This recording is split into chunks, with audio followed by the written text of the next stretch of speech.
우리는 지난 8월 말부터 느헤미야서 강해를 시작했습니다. 오늘과 다음 주일 두 번의 강해를 남겨놓게 되었습니다. 이후에는 대림절이 시작되고 성탄절 말씀을 또 듣게 될 겁니다. 온누리교회 전 캠퍼스 교회가 3개월에 걸쳐서 느헤미야서를 강해하고 성벽 재건을 통해서 우리에게 주시는 교훈들이 있다면 단연코 그것은 무너져가는 한국교회의 예배를 재건하라는 메시지일 겁니다. 어쩔 수 없는 환경도 있지만 또 우리 안에 내면적으로 무너져 내리고 있는 영성과 또 하나님을 사랑하는 마음들을 회복해야 할 말씀들을 우리가 느헤미야를 통해서 배우고 있습니다.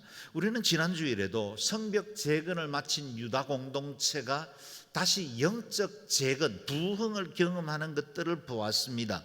그들은 말씀을 간절히 사모했고 그 앞에 자복하고 회개하며 주를 바라보았을 뿐만 아니라 그들이 회개의 자리에 나아가 결단한 그 신앙적 언약을 새롭게 지키기 위해서 서명함으로 믿음의 결단을 경고케 하는 것을 보았습니다. 지난주일 말씀 38절만 다시 읽어보겠습니다. 시작.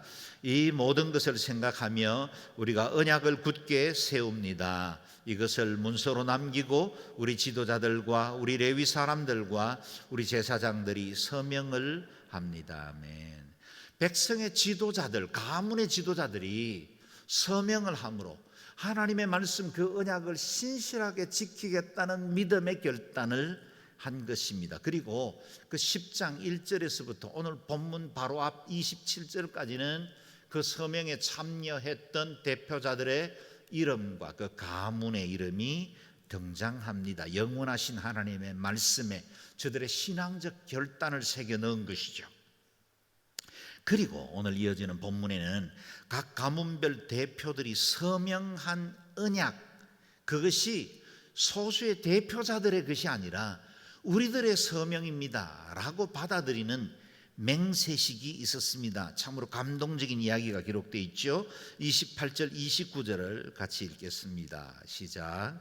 이 밖에 그 나머지 백성들 곧 제사장들, 레위 사람들, 성전 문지기들, 노래하는 사람들, 느디님 사람들, 또 하나님의 율법을 위해 다른 민족들과 스스로 구별한 모든 사람들과 그 아내들과 그 아들, 딸들, 지각과 통찰력이 있는 사람들 모두가 그 형제 귀족과 마음을 같이해 하나님의 종 모세를 통해 주신 하나님의 율법을 따르고 우리 주 여호와의 모든 계명과 규례와 율례를 잘 지키기로 맹세했으며 그것을 어기면 저주를 달게 받겠다고 맹세했습니다. 아멘. 문서에 서명한 분들은 지도자들이지만 그 서명이 곧 나의 믿음의 고백입니다 라고 그들이 언약하고 맹세한 것입니다. 제사장과 레위인 같은 전임 사역자들도 참여했고 또 성전 문지기들과 노래 찬양하는 사람들 돕는 사역자들도 참여합니다. 원래는 언약 자손이 아니었지만 후대에 개종해서 하나님의 백성이 된 느디님 사람들도 함께했다고 고백하고 있고 원래는 이방인이었지만 율법을 지키기로 서약하고 언약 공동체에 함께한 사람들도 그날의 서약에 함께했다는 겁니다.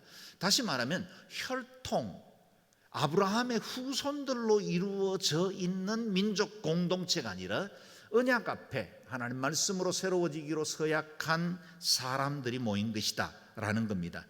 혈통이 아니라 언약 아래 모인 새로운 공동체가 출범하게 된 것입니다. 이전에 그들의 조상들도 이 같은 비슷한 사건이 한 번 있었죠. 그들이 광야에 출애굽을 하고 나와 40년을 지나는 동안 1세대들은 이미 다 죽고 20세 미만의 사람들이나 광야에서 출생했던 사람들이 이제 막 가나안 정복을 앞두고 이제 요단강만 건너면 약속의 땅이 눈앞에 있는 그 시점에 그들은 모압 땅에 모여서 하나님 앞에 자신들의 믿음과 언약을 고백하는 결단의 예식을 갖습니다. 물론 그들 무리들 중에 대부분은 히브리인이었지만 출애굽할 때 그 전능하신 하나님의 기적과 능력을 보고 함께한 수도한 잡족 많은 민족들이 그들과 함께했고 광야 생활 중에 합류한 부족들도 있었습니다. 이 약속의 땅에 정착되기 전에 먼저 그들은 언약 백성으로서의 자기 정체성을 새롭게 할 필요가 있었다는 겁니다. 그것이 바로 신명기죠. 유다 백성들도 70년 바벨론의 포로로 있었습니다. 이제 돌아왔고 여러 민족들이 함께 공동의 가치를 추구하기 위해서 말씀에 순종하기 위해 모였습니다. 새로운 신명기를 쓰기로 결정한 것입니다. 그리고 그들 언약 공동체는 DNA나 혈통이 아니라 하나님의 말씀이라는 사실을 그 모든 백성들이 함께 맹세로 확정한 것입니다. 그들은 맹세했을 뿐만 아니라 만약에 이 언약을 깨뜨리면 우리가 어떤 저주라도 달게 받겠다고 맹세합니다.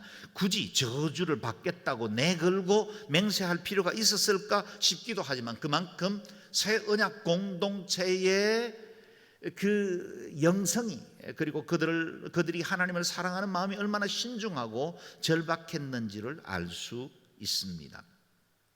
그렇다면 그들이 지키기로 한 맹세는 어떤 것들이 있었습니까? 오늘 본문과 이어지는 말씀에는 7가지 말씀을 따라 저들의 삶을 변화하겠다는 강령이 나옵니다. 이 7개의 강령은 코로나19 시대에서 예배의 영성을 회복하기를 원하는 저와 여러분들에게도 반드시 적용해야 할 꼭 필요한 실천 요강이다, 그렇게 말할 수 있겠습니다. 우선 오늘 읽은 말씀에 4가지를 발견할 수 있는데요, 30절에서 33절 말씀을 한 목소리로 읽겠습니다. 시작. 그들은 또한 맹세하기를 우리 딸을 그 땅의 민족에게 시집 보내거나 우리 아들들을 그들의 딸과 결혼시키지 않겠다라고 했습니다. 또 다른 민족이 안식일에 물건이나 곡식을 팔러 오더라도 안식일과 거룩한 날에는 우리가 사지 않을 것이며 또 7년마다 땅을 쉬게 하고 모든 빚을 탕감하겠다고 했습니다.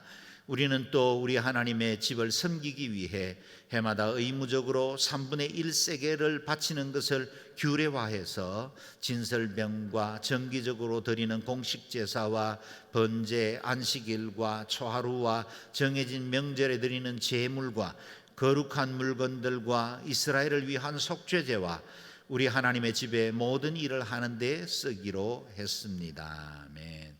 그들이 7개의 행동 강령을 맹세했는데요, 오늘 본문에는 그 7개를 간단하게 정리를 해보려고 합니다. 각각의 7개는 첫 번째는 그들의 서약이 담긴 강령, 두 번째는 그 강령의 근거가 된 구약 성경의 말씀, 세 번째는 오늘 우리에게 적용할 메시지, 이렇게 3가지를 가지고 7가지를 살펴보려고 합니다. 첫 번째, 그들은 이방인과의 통혼을 금하기로 했습니다. 이방인과의 통혼을 금하는 것은 단순히 유대민족의 혈통을 보존하기 위한 것이 아니라 그들이 가지고 있는 여호와의 신앙, 믿음을 지켜나가기 위한 것이었습니다. 신명기 말씀과 같지요. 그들과 결혼하지 말며 너희 딸들을 그들의 아들들에게 주지 말고 그들의 딸들을 너희 아들들에게 주지 말라. 신명기 7장에도 이어지는 말씀에 보면 행여 아들 딸들이 여호와 하나님을 버리고 이방 신의 우상들에게 절할까 염려한다, 그래서 막은 것입니다. 에스라서 10장에 보면 제사장 에스라가 주도한 1차적인 회개 운동이 있었고, 그날에 그동안 이방인들과 결혼했던 사람들, 이방의 자녀들을 두었던 사람들이 눈물을 머금고 갈라서는 정말 큰 통곡의 회개가 있었습니다. 그 같은 큰 믿음의 결단이 있었음에도 불구하고 10년이 지나는 동안에 이 문제는 여전히 상존하고 있었고 아직도 완전히 해결되지 않았던 겁니다. 그래서 그들은 다시 하나님의 말씀으로 돌아가기로 결정하고 통혼을 금하기로 했습니다. 오늘 이들의 맹세는 우리에게 단순 적용하기는 어렵습니다. 다문화 가정을 이루고 다문화 사회를 이루고 있는 우리에게는 아주 자연스러운 일들이지요. 그러나 우리가 적용해야 할 분명한 메시지도 있습니다. 우리는, 특별히 믿음의 자녀들은 세속과 타협하지 않고 구별된 삶을 살기로 결단해야 합니다.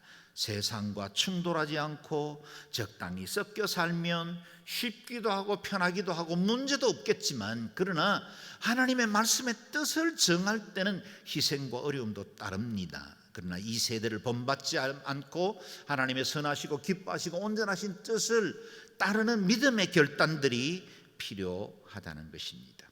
그것이 오래되어 익숙한 것이라도 끊어야 할 것은 끊어야 합니다.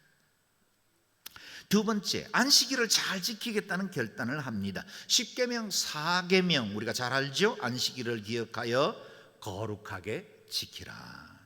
계명을 따르기로 결정한 것입니다. 유혹이 없지 않았을 겁니다. 이방 상인들이 물품이나 곡식을 가지고 성읍을 찾아와 장사를 하려고 하면, 예루살렘이라는 도성의 특성은 농사를 지을 수도 없고 많은 물자들이 부족한 것입니다. 이방인들의 상인들의 도움을 받아야 하는 곳이기도 했죠. 구입해야 할 겁니다. 꼭 필요한 물건들 그냥 매매하지 않는 것 쉽지 않았을 겁니다. 요즘처럼 상설 마켓이 있는 곳도 아니었죠. 그런데 그들은 안식일에는 그 같은 매매 행위를 하지 않겠다고 결단한 것입니다. 우리의 안식일, 우리가 예배하는 토요주일과 일요주일, 이날에 드리는 이 예배들도 안식일의 규정에 동일하게 적용하는 것은 무리가 있을 겁니다. 특별히 서비스업에 종사하는 분들, 공익을 위해서 군인이나 아니면 경찰 같은 분들, 그분들에게 주일날 아무 일 하지 않고 예배만 드려라 요구하기는 어렵습니다. 그러나 이 날은 주께 예배하기 위해서 구별된 날입니다. 예배하는 일에 그 무엇보다 우선순위를 두기로 결단해야 할 날입니다.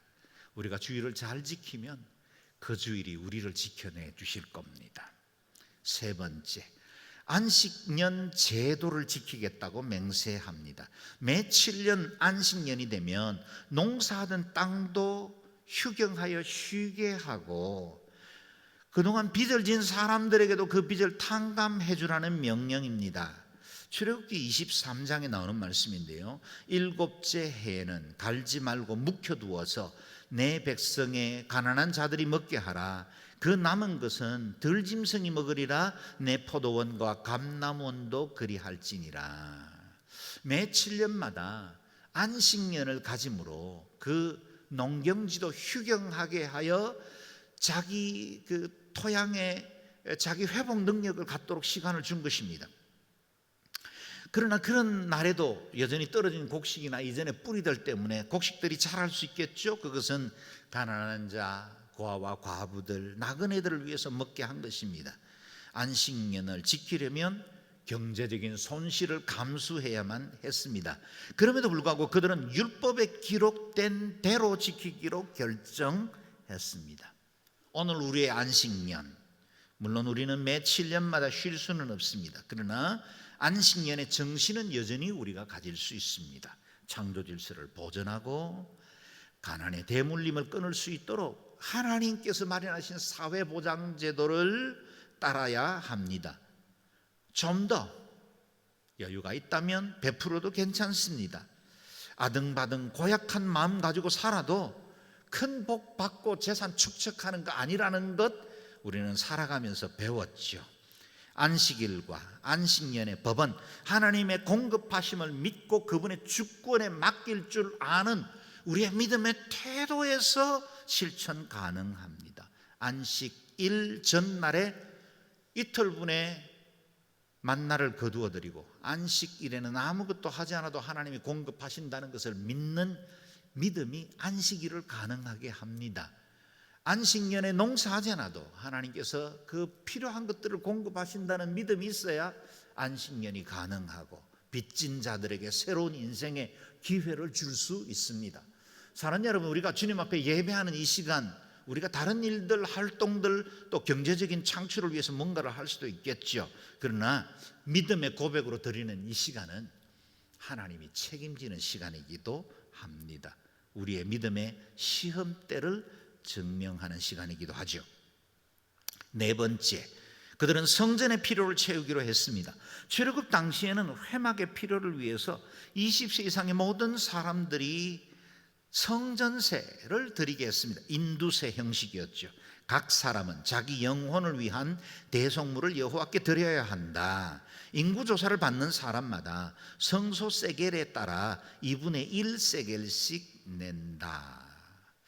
그 이후에 왕정시대에 가면 왕들이 거두어 드리는 그 세금 중의 일부분으로 성전 관리를 책임졌습니다. 그러나 지금은 왕국이 무너졌고 페르시아의 지배를 받고 있지요. 우리의 적국인 이 나라를 망하게 한 페르시아에게 성전 관리를 위한 비용을 청구할 수는 없지 않습니까? 백성들이 스스로 하나님의 성전에 필요한 재정들을 담당해야 했습니다.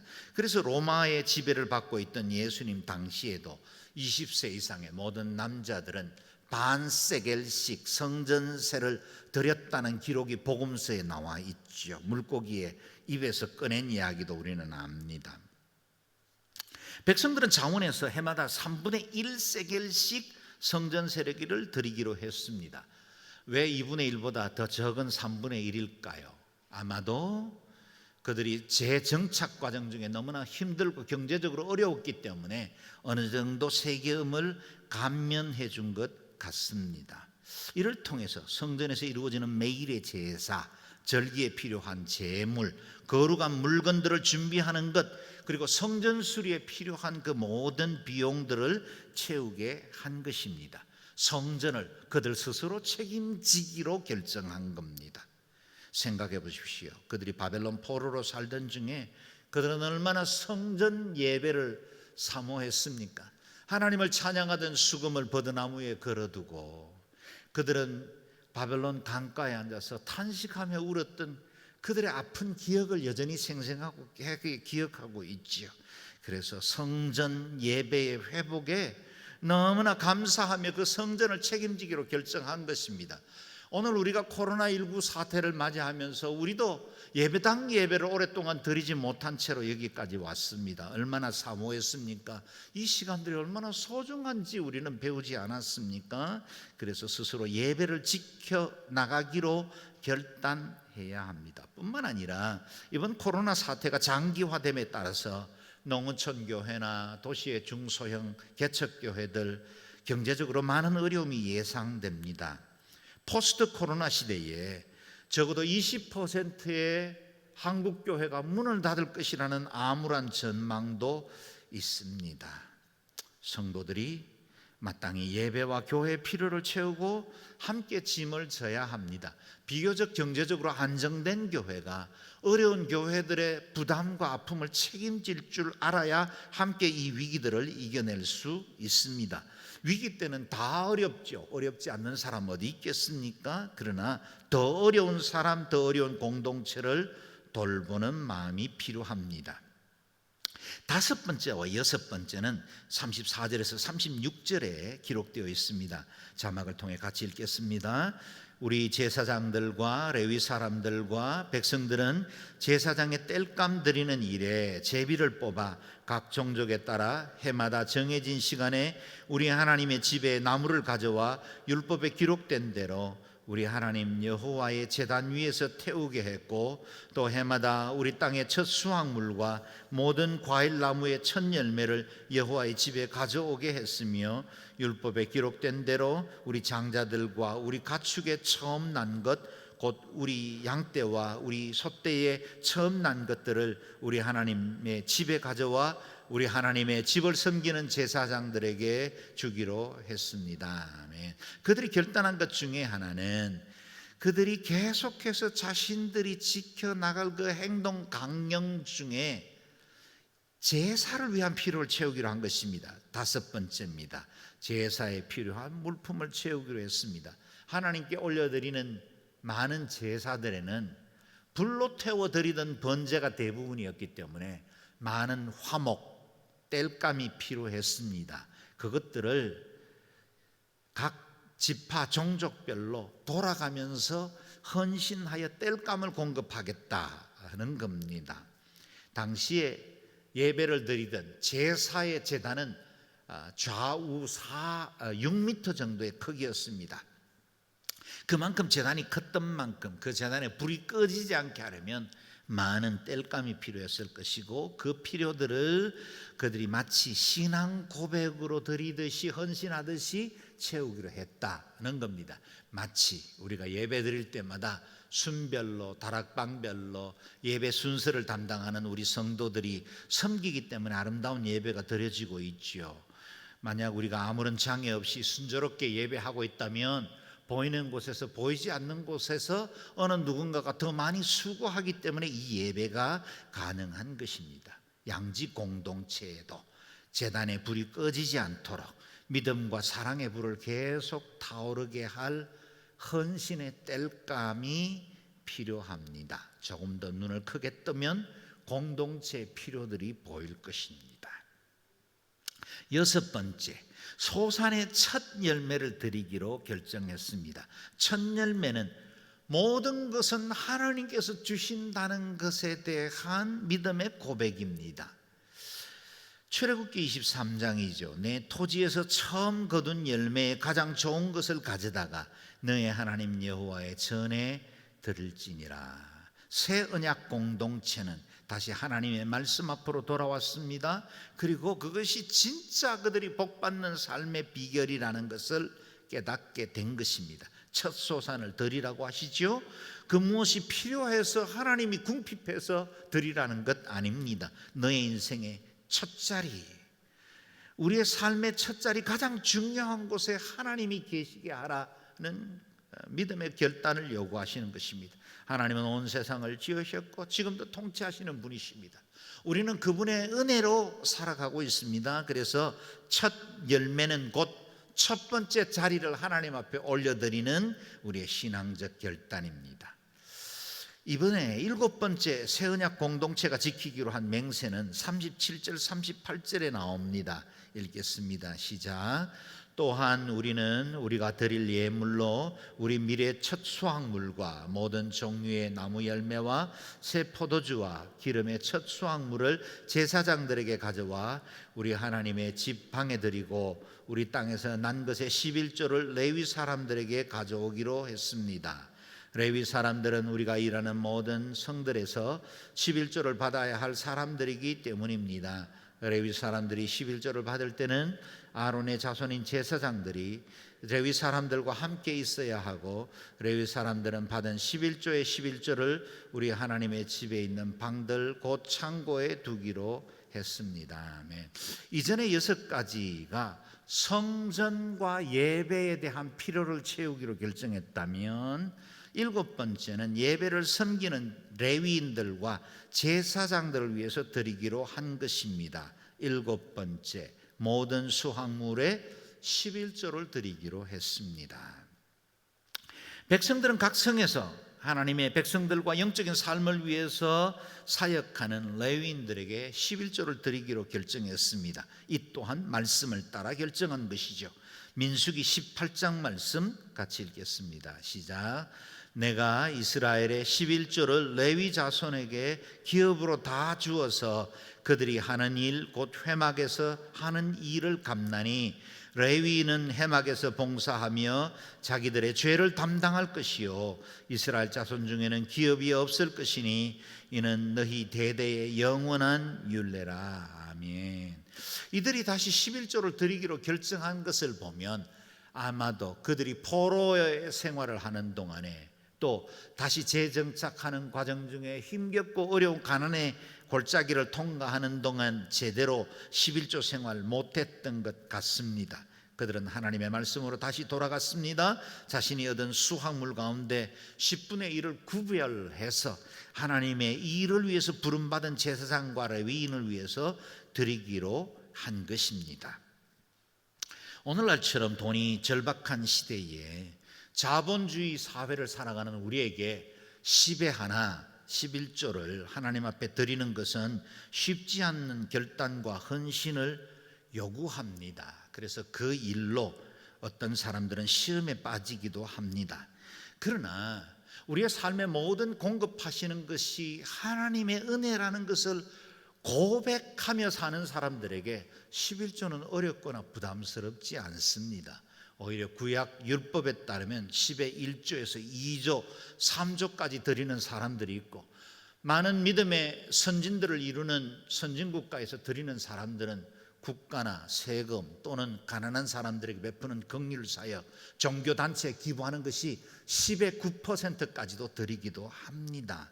우리가 받은 것이 거저 하나님의 은혜이고 내가 잠시 관리하다가 두고 갈 것이라는 청지기의 마음만 분명하면 11조는 그리 어려운 것이 아닙니다. 생각해보면 지금 벌거벗은 아기로 태어났던 우리가 아무것도 없었는데 지금 많은 것들을 가지고 있지 않습니까? 지금 내가 소유하고 있는 것, 내 은행 계좌에 들어있는 얼마간의 돈이라도 모든 것은 누군가의 수고와 헌신으로 인해서 주어진 것이고, 이 땅의 자원들, 자연들, 지금 누리고 있는 이 모든 것들은 누군가의 먼저 희생과 수고가 있었고 하나님의 은혜가 있었기 때문에 주어진 것인데, 우리는 한시적으로 빌려 쓰다가 어느 날 우리 생애가 다하는 날 그것 돌려주고 갈 겁니다. 모든 주권이 하나님 안에 있음을 알고 고백하는 최소의 표시가 11조입니다.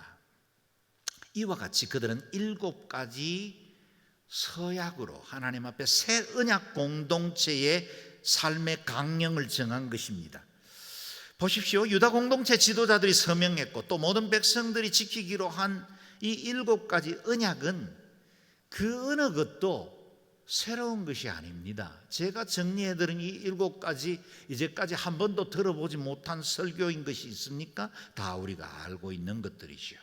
이미 그들의 조상들이 하나님 앞에서 받았던 율법이었고, 그 언약을 잘 지키면 복받고 그 언약에서 떠나면 저주를 받는다는 말씀도 있었습니다. 그래서 새 공동체의 언약식은 새로운 계약을 제정한 것이 아니라 첫 계약으로 돌아간 것입니다. 그래서 우리의 신앙의 결단에는 언제나 믿음의 개혁은 back to the basic입니다. 처음으로 돌아가는 거예요.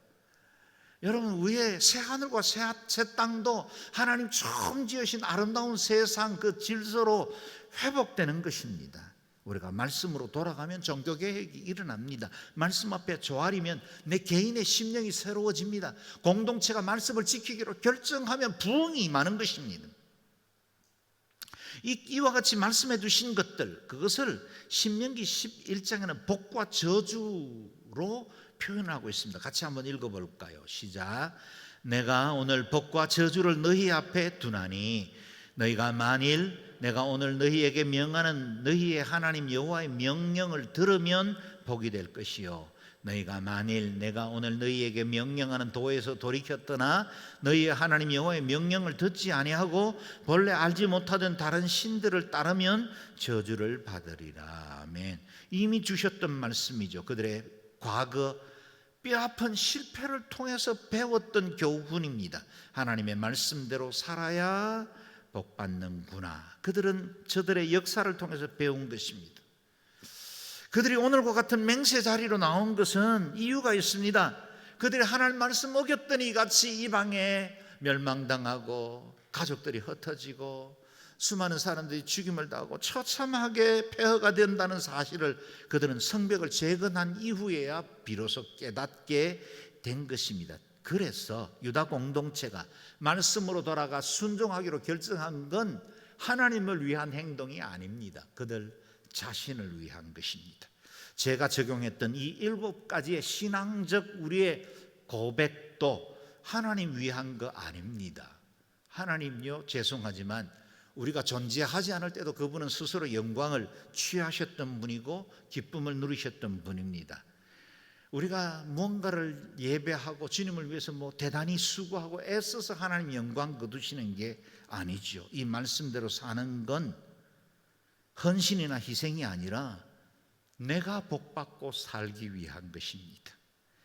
하나님 말씀의 순종은 나를 위한 것입니다. 일상 속의 비유를 찾아볼까요?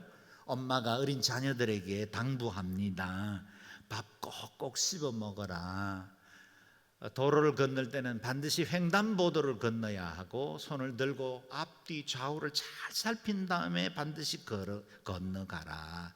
그리고 나쁜 친구들 절대로 사귀지 말고, 그리고 거짓말하지 말고 착하게 살아라. 그 말을 듣고 아이는 생각합니다. 우리 엄마, 내가 사랑하는 엄마가 이렇게 말했으니 내가 지켜야지. 그래서 엄마가 하지 말라는 건 하면 안 돼 라고 결정한 거죠. 이 아이는 착한 아이임에 틀림이 없습니다. 옳습니다. 그러나 아이가 조금만 더 성장해 보면 부모님이 내게 주신 그 모든 교훈들은 날 위한 거라는 걸 깨닫게 되죠. 우리 하나님은 우리에게 때로는 좀 버거워 보이는 듯한 명령들도 많이 주셨습니다. 수많은 계명이 있죠. 말씀 지켜 살기 쉽지 않는 것 저와 여러분 경험하며 삽니다. 그러나 우리의 영적인 태도가 좀 더 성숙하고 하나님의 관점에서 우리의 삶을 돌아보고 말씀을 보면 그게 하나님을 위한 것이 아니라 우리를 위한 것이라는 사실을 깨닫게 됩니다. 그래서 하나님의 모든 계명은 우리를 위해 주신 형통한 삶의 비결입니다. 말씀대로 살면 내가 복 받습니다. 우리가 주일 구별하여 잘 지키는 건 하나님을 위한 종교적 의무가 아니라 우리가 복 받게 하기 위한 하나님의 선하신 계획 중의 일부분이다 라는 겁니다. 이제 느헤미야가 주도했던 성벽 재건이 완성되었고 에스라가 주도했던 영적 부흥도 맛보았습니다. 유다 공동체는 말씀대로 살기로 서원했고 폐허가 되었던 예루살렘에도 백성들이 이주해서 살기 시작합니다. 오늘 우리가 읽지는 않았지만 10장에서 12장 우리가 읽지 않았던 그 말씀 사이에는 이스라엘 백성들의 대대적인 헌신과 결단이 있었습니다. 때로는 제비를 뽑아 일부의 사람들은 그 폐허가 되었던 예루살렘 성으로 이주해 살기로 결정합니다. 그 중에 지도자들은 스스로 먼저 가서 예루살렘에 가서 살기로 결정하고 일부는 자원해서 하나님의 영광 있는 그 도성으로 돌아갑니다. 만약에 10장과 12장 사이의 이야기를 우리가 알았다면 당장 예루살렘에 땅 좀 사놓았을 것 같습니다. 분명 대단한 투자가 될 수 있겠죠. 그러나 예루살렘의 상태는 여우가 뛰어다닐 만큼 폐허였고 제대로 된 집들 그리고 142년에 이르는 긴 시간 동안 황폐되어 있기 때문에 그 도성은 제대로 사람이 살만한 곳이 아니었습니다. 그들은 헌신했고 기꺼이 가서 영적 중심지인 예루살렘을 회복하기로 결정했습니다. 그러고 난 다음에야 비로소 성벽 봉헌식을 하게 된 것입니다. 오늘 본문 12장은 성벽 봉헌식의 이야기고 그날에 임했던 그 기쁨이 얼마나 크고 놀라웠던지를 기록하고 있습니다. 43절과 44절만 읽겠습니다. 시작. 또한 그들은 그날 희생제사를 크게 드리고 즐거워했습니다. 하나님께서 그들에게 큰 기쁨을 주셨기 때문입니다. 아내들과 어린아이들도 즐거워했습니다. 그리하여 예루살렘에서 즐거워하는 소리가 멀리까지 들렸습니다. 그리고 그날 예물과 첫 수확물과 11조를 모아두는 창고를 맡을 사람들을 임명해 제사장들과 레위 사람들을 위해 율법에 정해진 몫을 여러 성들의 들에서 거둬들이도록 했습니다. 항상 준비하고 서 있는 제사장들과 레위 사람들을 유다가 기뻐했기 때문입니다. 아멘. 그들이 하나님의 말씀에서 벗어나 불순종하고 자기 마음대로 우상 숭배하며 살 때는 그것이 훨씬 더 자유롭고 매력적인 인생인 줄 알았는데 그것이 결국은 공동체 패망과 고통한 가정이 큰 어려움 속에 처한다는 것을 그들은 배우게 되었고 노예가 되어 버렸습니다. 그러나 이제 하나님의 말씀에 순종하고 선신하기로 결단하자 오히려 온 성이 큰 기쁨과 감사로 가득 차게 되었다라는 겁니다. 성벽을 완공한 후에 백성들은 두 개의 대열을 이루어 행진하며 성전으로 모여들었고 하나님 앞에 큰 희생제사를 드리며 온 백성들이 찬양하며 즐거워하며 소리를 높였는데 그 소리가 성의 먼 곳까지 전해질 만큼 온 성이 큰 기쁨으로 가득 차게 되었다라는 겁니다. 뿐만 아니라 각 성에서 거둬들인 예물들, 첫 수확물들 11조를 모아들여서 앞으로 이제 제사를 섬기고 예배를 섬길 사람들의 필요들을 공급하게 되었다는 겁니다. 분명 헌신했습니다. 52일 성벽 재건을 위해서 그들은 수고하고 애썼어요. 그런데 기쁨이 넘친 겁니다. 그들이 11조를 드리고 하나님 앞에 갖가지 말씀들을 지키기로 맹세했습니다. 부담도 되었을 겁니다. 그럼에도 불구하고 그들에게는 기쁨이 넘쳤습니다. 아십니까? 이것이 바로 예배자의 기쁨입니다. 예배드림이 기쁨이 됩니다. 하나님의 말씀대로 살기로 결정한 사람들만 누릴 수 있는 그 은혜, 그 기쁨은 마음속 깊은 곳으로부터 터져나오는 생명샘이 됩니다. 그리스도를 따르는 삶, 때로는 좁은 문, 좁은 길 가는 것처럼 힘들어 보입니다. 오늘 우리가 묵상했던 7가지 실천하는 것 결코 쉽지는 않을 겁니다. 그런데 좁은 길 가는 자의 기쁨을 아십니까? 더 많이 수고하고 희생한 자가 누리는 그 기쁨은 다른 어느 것들로도 비교할 수 없습니다. 예수님 복음 전하다가 사람들에게 무시당하고 때로는 핍박당하면 그 속에 엄청난 기쁨의 에너지가 일어나요. 그거는 해본 사람들만 압니다. 나눈 사람들이 누리는 기쁨이에요. 어느 누군가의 선물을 받을 때도 즐겁고 행복하지만 그러나 다른 사람들에게 베풀 때는 더 큰 기쁨이 넘칩니다. 그들은 하나님의 말씀대로 살기로 결정했습니다. 만유의 주께서 보증하시는 승리의 삶을 살게 되었습니다. 말씀대로 살면 삶이 축제가 됩니다. 하나님의 뜻 안에 있기만 하면 형통한 길을 걸을 수 있습니다. 모세가 새롭게 언약 갱신을 한 이스라엘 백성들을 축복했던 말씀이 신명기 33장에 나오는데 제가 이 말씀으로 여러분을 축복하고 싶습니다. 말씀을 경청하면서 자막을 보십시오. 이스라엘아, 너는 행복하다. 여호와께서 구원하신 민족인 너 같은 자가 누구겠느냐? 그분은 내 방패시며 도우시는 분이시고 내 영광스러운 칼이시다. 내 원수들이 내 앞에 움츠리고 너는 그들의 높은 곳을 발로 밟을 것이다. 아멘. 여러분의 삶에 여호와 하나님의 영광과 거룩이 함께하므로 원수들을 이기고 이 시험과 위기들을 발로 밟고 승리하며 하나님 앞에 크게 찬양하고 큰 기쁨으로 충만케 되는 복된 삶이 되시기를 주의 이름으로 축원합니다. 아멘. 기도하겠습니다. 이 시간에 기도할 때 7가지 적용점 우리가 다 기억 못하고 또 다 우리가 실천하기가 쉽진 않겠지만 그러나 하나님 말씀대로 살겠습니다. 더 온전한 자가 되기를 원합니다. 함께 통성으로 적용하며 기도하겠습니다.